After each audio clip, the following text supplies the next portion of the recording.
Esta es una novela esotérica, conspiranoica, ufológica, filosófica, psicológica, simbólica, política, existencial. Siddhartha, un chaval esquizofrénico con brotes de lucidez extrema, cree estar intervenido por sistemas de control remoto mental. Entre anomalías cognitivas, pulsos electromagnéticos y memorias inducidas, se abre paso por una realidad diseñada como un circuito cerrado. La Matrix no es un mito, sino una topología operativa de bajo voltaje y alta frecuencia. Las armas silenciosas no disparan balas, disparan variables, condiciones, estímulos, desencadenan situaciones. Funcionan como procesadores, alteran corrientes mentales, inducen comportamientos, derrumban el juicio desde dentro. No hay ruido de disparo, solo un zumbido sordo en la psique. No hay sangre, solo desorientación, ansiedad, fragmentación.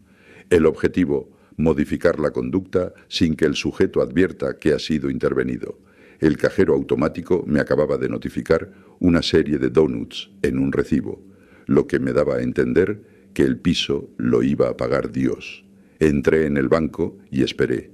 Como yo me encontraba a 200 kilómetros de la sucursal donde había abierto mi cuenta de ahorros, tenían que llamar al otro banco, esperar un fax, firmarlo para acceder al escaso depósito que me quedaba a plazo fijo y de esta manera acabar con los últimos de mi vida para costearme mi estancia en una ciudad ajena a mi entorno durante unos cuantos meses más, por culpa de una abochornante asignatura impartida por una ridícula docente indecente. Era mucho tiempo libre el que estaba por venir, y mi última relación fallida hacía unos meses, de la que todavía tenía secuelas, me dejaba aún más hueco en la agenda. La ruptura me metió una hostia que me mandó a los confines del cosmos y me explicaron los principios de la materia. Me venía a la mente el impresentable que me examinó en el examen de conducción. Venía en el asiento de atrás fumando y era un experto en juegos de palabras. Después de suspenderme, me informaron de que no podía presentarme al siguiente examen, pues me había caducado la matrícula. Por eso dejé de lado esa mafia de la DGT. El incidente académico, el carnet y mi exnovia no eran lo único que maltrataba mi conciencia.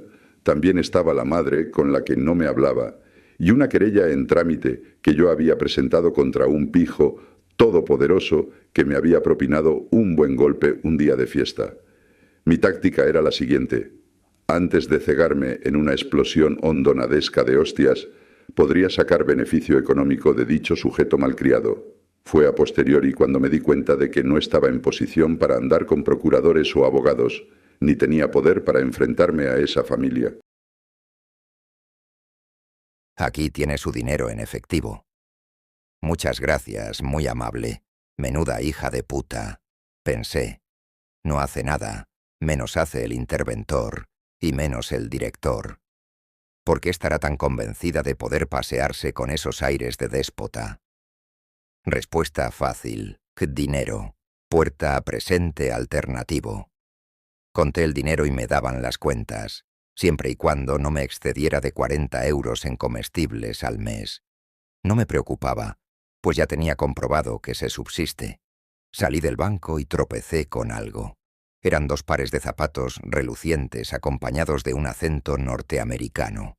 Cuando alcé la vista pude observar que eran personas, 2, más o menos de mi edad. El del acento extranjero era alto, rubio, firme y decidido. El otro era moreno, de complexión normal, con un rostro que reflejaba cierta sumisión, aunque yo no apartaba la vista del ario. Estos estaban interesados en comunicarme algo. Buenos días, señor. Estamos invirtiendo 2 años de nuestras vidas en difundir la palabra del Señor. ¿Cree usted en Dios?, dijo el moreno. Esa frase lo revelaba todo. El acento del rubio tenía que ser de Utah, y su placa lo confirmaba. Elder John. Eran mormones. El otro era Elder Carlos, que advirtió ser de Alicante. Solo 2 preguntas rondaban por mi cabeza. La primera, ¿por qué sigo aquí y no estoy ya en casa? Y la segunda, ¿cómo es posible que 2 personas de mi edad tengan el tarro tan comido? Aunque después de haber conocido a 2 homosexuales fetichistas neonazis, uno en A Coruña que se vestía de drag queen para tocar la zanfona en un grupo de folk, y otro que se vestía de policía para dar clase, tatuado con un águila bicéfala que le ocupaba toda la espalda, además de haber conocido ese año a sus respectivos antagónicos, 2 chavales de 19 años, rockeros evangelistas, músicos de las iglesias de Vigo y Oporriño, rockeros y puncarras que difunden el evangelio. Los neonazis, nipsters, de condición homosexual, me parecían una cohesión explosiva que fusionaba la moda en una espiral confusa de tendencias religiosas, musicales, sexuales e ideológicas, con manifestaciones estéticas de lo más bizarras, que representaban genuinos indicadores del futuro que nos venía encima. A pesar de ello, he de admitir que haber entablado contacto con tales especímenes me aportó suficiente ejercicio de flexibilidad social como para ser capaz de digerir los retrógrados vocablos que estos 2 pobres diablos emitían por el vulgo. A continuación respondí: por supuesto que creo en Dios. No soy quien para tirar por la borda miles de años de teología desde el inicio del ser humano. Mas no comprendo cómo podéis creer que vuestro Dios es el único verídico y auténtico.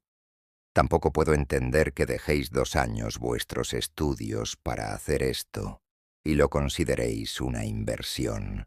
Pero lo que más me sorprende de todo es vuestra fe irrefutable, vuestro acérrimo convencimiento de la existencia de esta fuerza y de su capacidad de influencia sobre el transcurso de millones de vidas concretas y puntuales. Ni el lavado de cerebro más sectario podría convencer de esto a 2 jóvenes adultos de entrado, el siglo XXI. Lo único que se me ocurre es que realmente habéis obtenido respuestas. Veo que eres una persona inteligente y podrías llegar a realizar una labor muy importante en el plan de Dios. Si nos das tiempo, te lo explicaremos. No pensé que fuera la mejor alimentación existencialista, pero me sobraba tiempo, y accedí a una serie de charlas con ellos a lo largo de mes y medio, pues me interesaba comprender cómo habían podido llegar a ese extremo, cómo influenciaba esa doctrina en sus vidas, o hasta qué punto creían ellos en Dios o protagonizaban estos teatros por obligación o por un trasfondo lucrativo. La primera charla la hicimos en el salón del piso de Nano. ¿Podemos rezar? Debemos hacerlo para invocar la presencia del Señor antes de hablar de Él. Sí, podéis. ¿Nos acompañas? No, mejor no. ¿Nos podemos arrodillar?, preguntó el moreno. No, respondí en seco, pensando que sería mejor que se guardara sus ejercicios de sumisión para otro momento. ¿Os importa que fume? Nosotros no lo hacemos porque Dios nos dice que debemos abstenernos, pues venimos a la tierra a ganarnos un cuerpo y debemos cuidarlo. Pero si otros lo hacen, es decisión de ellos. En cuanto a lo de arrodillarse, es necesario, como el resto de rituales. Son muy importantes, como rezar. Es nuestra forma de comunicarnos con Dios. ¿Y la Ouija?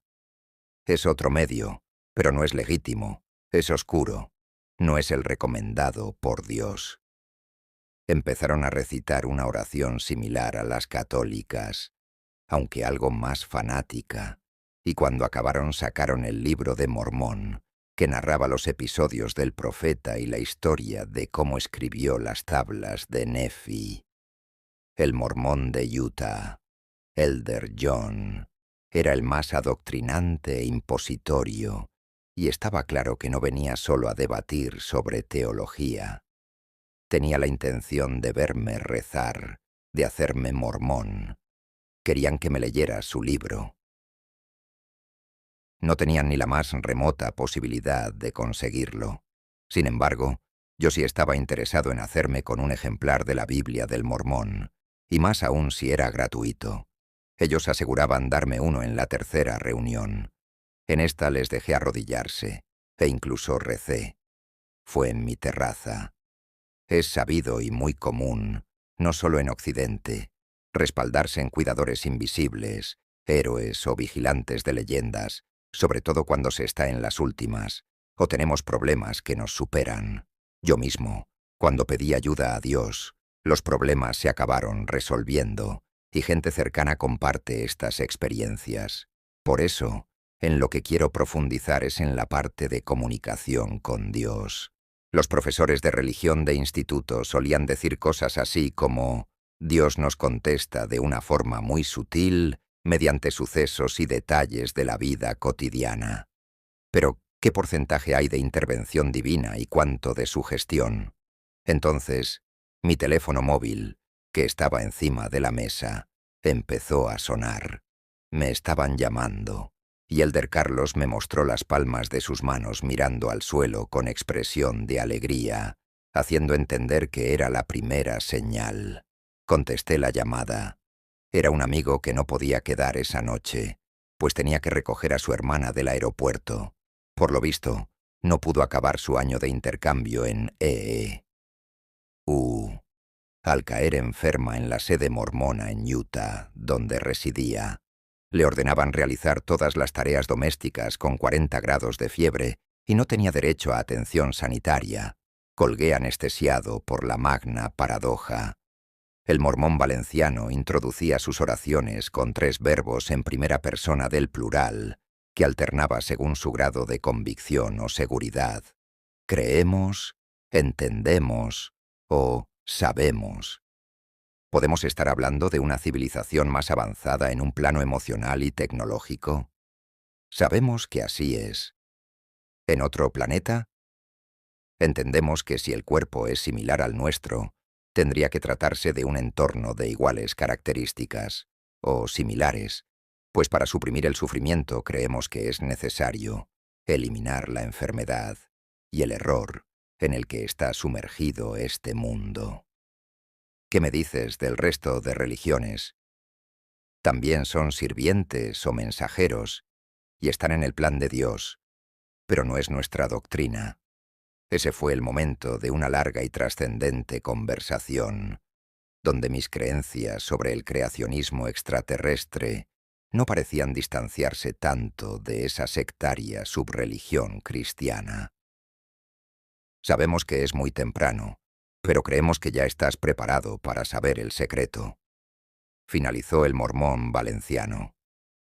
El mormón de Utah empezó a dibujar tangentes en un papel con el respeto y la precisión de un profesor. Al parecer, tenían una fórmula divina que contestaba a todas las preguntas que te plantearas. Se trataba de 2 cruces gamadas superpuestas, rotando en sentido levógiro y destrógiro respectivamente. Entiéndase suástica y esvástica unidas formando 4 casillas a las que les faltaba un vértice, y 2 vectores que señalaban sentidos de rotación. No le presté mucha importancia a esto último, aunque a ellos no pareció importarles. Se mostraban satisfechos con solo haberme explicado la superficialidad de aquel concepto.